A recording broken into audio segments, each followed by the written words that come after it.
Assalamualaikum warahmatullahi wabarakatuh. Perkenalkan, nama saya Isjaharatun Nafisa. Saya dari kelas A9.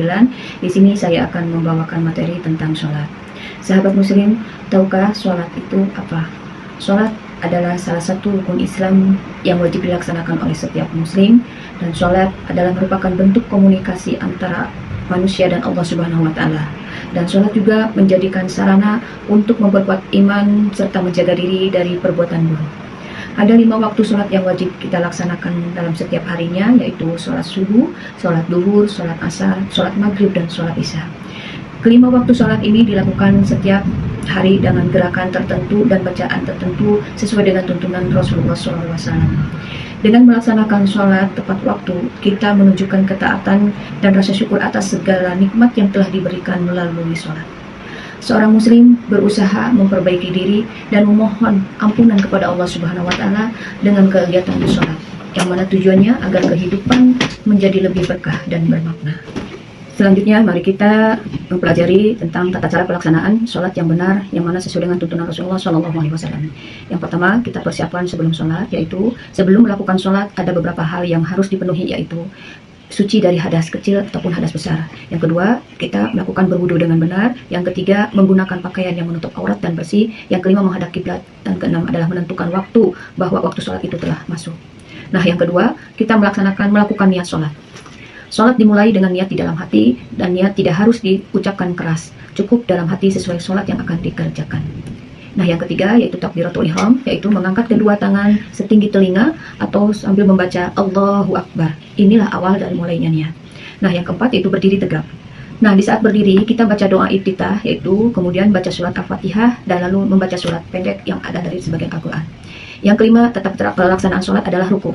Ruku adalah membungkukkan badan hingga punggung lurus sambil membaca Subhana rabbiyal adzim wa bihamdi, dibaca sebanyak 3 kali.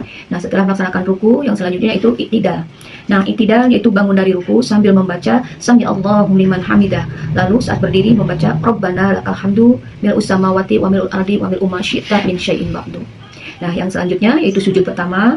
Nah, sujud pertama turun untuk sujud dengan 7 anggota tubuh, dahi, hidung, kedua tangan, kedua lutut, dan ujung kaki sambil membaca Subhana rabbiyal a'la wa bihamdi sebanyak 3 kali. Nah, setelah melaksanakan sujud, selanjutnya yaitu gerakan duduk di antara 2 sujud. Nah, duduk di antara 2 sujud ini sambil membaca Rabbighfirli warhamni waghfirni warfa'ni warzuqni wahdini wa'afini wa'fu'ani. Nah, setelah duduk di antara 2 sujud, kita melakukan lagi sujud yang kedua, yaitu sujud kembali seperti pembacaan sujud yang pertama. Nah, setelah melaksanakan sujud yang kedua, kita berdiri untuk rakaat berikutnya. Nah, itulah 1 rakaat, lanjutkan sesuai jumlah rakaat untuk setiap sholat wajibnya. Nah, yang selanjutnya yaitu tasyahud akhir ya. Tasyahud akhir, pada rakaat terakhir duduk membaca tasyahud, membaca sholawat Nabi dan doa sebelum salam. Yang terakhir yaitu salam. Akhiri sholat dengan menoleh ke kanan, ke kiri sambil mengucapkan Assalamualaikum warahmatullah, Assalamualaikum warahmatullah. Sahabat muslim, setelah kita melakukan tata cara pelaksanaan sholat, perlu kita ketahui bahwa sholat bukan hanya kewajiban, tetapi juga membawa banyak hikmah dan manfaat bagi kehidupan kita. Nah, hikmah dari pelaksanaan sholat itu diantaranya 1, sholat mendekatkan diri kepada Allah Subhanahu wa Ta'ala. Nah, dengan sholat kita berkomunikasi langsung dengan Allah Subhanahu wa Ta'ala, kita memohon ampunan, pertolongan dan petunjuk agar hidup selalu dalam ridhonya. Nah, terus hikmah sholat juga, sholat adalah melatih disiplin dan tanggung jawab. Sholat 5 waktu mengajarkan kita arti disiplin. Nah, kita belajar menghargai waktu dan bertanggung jawab untuk melaksanakan kewajiban tepat pada waktunya. Yang ketiga, hikmah sholat yaitu sholat menenangkan hati dan pikiran. Nah, ketika sholat, hati kita kadang menjadi tenang, pikiran menjadi damai. Sesuai dengan firman Allah dalam Al-Quran, ingatlah, hanya dengan mengingat Allah, hati akan menjadi tentram. Quran Surat Al-Ra'd ayat 28. Yang keempat, yaitu hikmahnya sholat, yaitu sholat menjauhkan diri dari perbuatan buruk. Orang yang menjaga sholatnya akan lebih mudah menjauhi perbuatan keji dan mungkar, karena sholat menanamkan rasa takut dan cinta kepada Allah. Hikmah sholat yaitu sholat membangun kebersamaan. Sholat berjamaah bisa menumbuhkan rasa persaudaraan dan kebersamaan antara sesama muslim. Kita belajar untuk saling menghargai dan hidup rukun.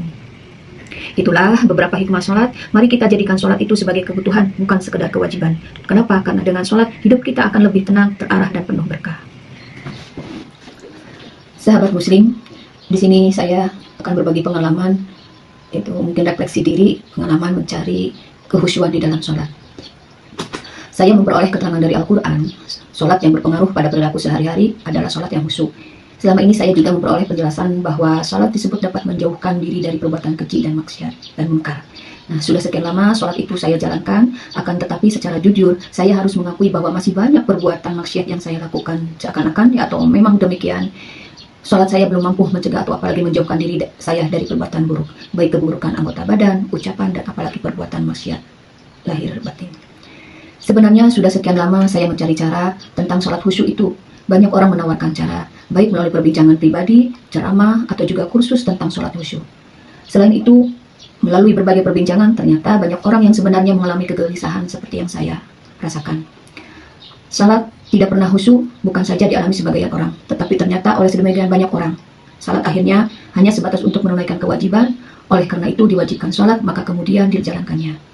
Kualitas salat dimaksud tidak selalu dipikirkan sejak membaca takbiratul ihram hingga membaca salam. Sebagai penutup salat kadang tidak sadar bahwa kegiatan itu sebenarnya diliputi oleh suasana sakral karena sedang menghadap dan bertemu Allah dan Rasul-Nya. Namun dari pengalaman panjang, bertahun-tahun saya menjalankannya, terasa sholat seolah-olah hanya kegiatan biasa.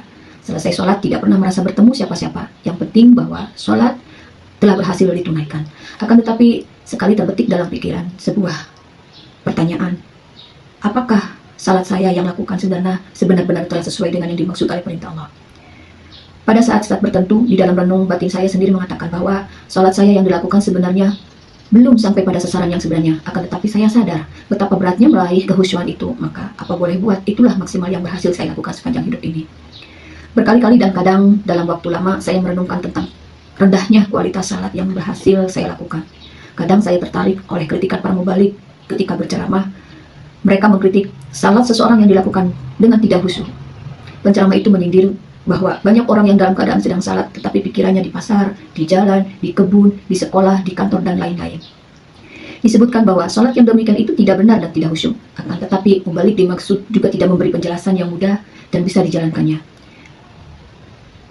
tentang bagaimana seharusnya menjalankan salat khusyuk itu sendiri. Mereka juga tidak memberikan pengalaman konkret bagaimana agar salat itu berhasil menjadi khusyuk. Mungkin saja cara dimaksud tidak diterangkan oleh karena yang bersangkutan memungkinkan juga masih belum bisa berhasil menjalankannya secara khusyuk. Di tengah-tengah upaya pencaharian cara menjalankan salat khusyuk, saya berusaha mengingat kembali berbagai pengalaman menjalankan salat yang saya rasakan sendiri bisa khusyuk. Pengertian khusyuk yang saya maksudkan di sini sebenarnya masih juga terbatas, yaitu ketika sedang sholat, maka pikiran, perasaan, dan ingatan saya lebih banyak pada aktivitas sholat itu sendiri, dan bukan bagaimana pembiasaan sebagaimana berbagai hal, sebagaimana yang saya sebutkan di muka. Nah, dari menginterpretasi pengalaman selama ini, yang saya rasakan sebagai berhasil memperoleh kehusyuan, terutama mungkin dalam pengertian arti bacaan sholat itu, kita khusyuk melaksanakan sholat. Dalam pengertian sederhana itu, ya tatkala sholat itu saya lakukannya di depan Ka'bah atau Baitullah. Pada waktu sholat tempat itu merasakan seakan-akan seolah saya bertemu dengan Zat yang Maha Kuasa dan juga Rasul-Nya. Oleh karena itu, sebenarnya saya menjelaskan tentang pengalaman ini dan mungkin lebih sempit lagi adalah sebatas pengalaman pribadi. Maka tidak dimaksudkan untuk memberikan petunjuk ataupun tidak lebih sebatas dimaksudkan untuk berbagai pengalaman semata. Namun dari proses pencarian panjang dan ditambah pengalaman itu ternyata menemukan ya ayat Al-Quran yang terkait dengan salat, yaitu pada surat Al-Anfal ayat 35 yang berbunyi Bismillahirrahmanirrahim, wa ma kana sholatu 'inda baiti illa muka'aw wa tashdiyatan fa'zulul azabi ma kuntum takfurun.